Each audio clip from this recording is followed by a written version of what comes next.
The chairman of the Fiscal Responsibility Commission, Victor Muruako, blames non-submission of audited financial statements by ministry departments and agencies (MDAs) to the FRC on the lack of sanctions for violators in the act establishing the commission.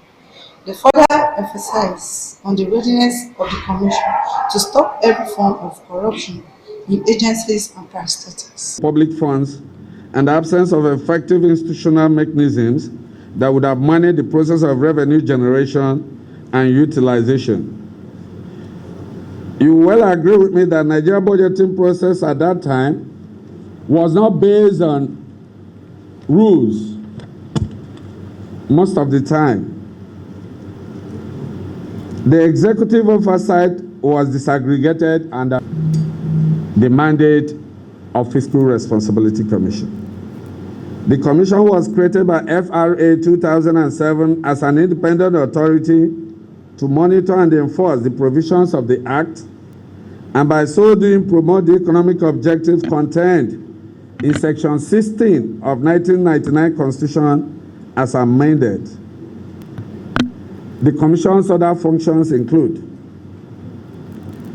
disseminate standard practices, including international good practice that will result in greater efficiency in the allocation and management of public expenditure, revenue collection, debt control, and transparency in fiscal matters. Undertake fiscal and financial studies, analysis and diagnosis, and disseminate the result to the general public. We also to conduct investigations to determine whether a person or organization has violated the provision. Being an institutional response to the request for prudent, ethical, and efficient management of public resources, the Commission has facilitated the nation's reliance on rule-based and transparent fiscal principles as against the erstwhile culture of relatively opaque and discretionary budgeting system.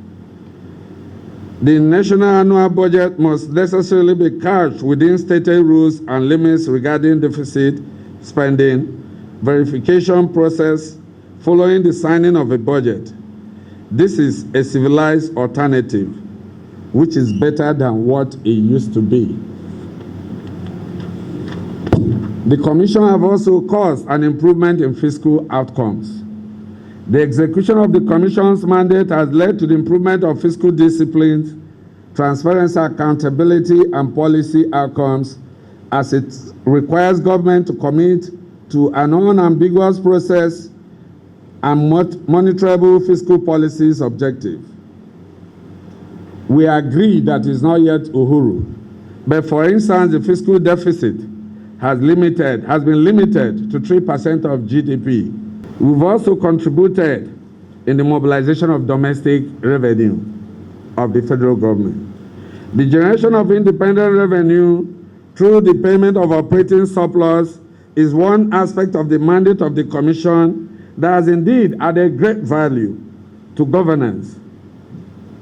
Government-owned enterprises, GOEs, and corporations are by the Act committed to remit 80% of the operating surplus to the Consolidated Revenue Fund of the federal government. The payment of operating surplus into the CRF is born out of the need for government to generate funds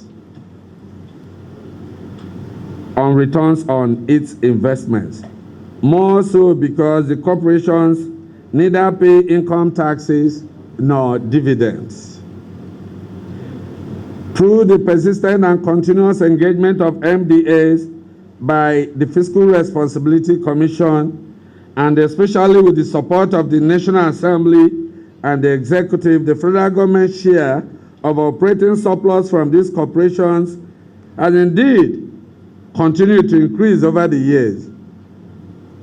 From our records, the total figure paid as operating surplus since the establishment of the Fiscal Responsibility Commission and the operation from date is beyond 2.15 trillion. And we are still counting even as we are seated here, which, by the way, could not have been possible without the Fiscal Responsibility Act.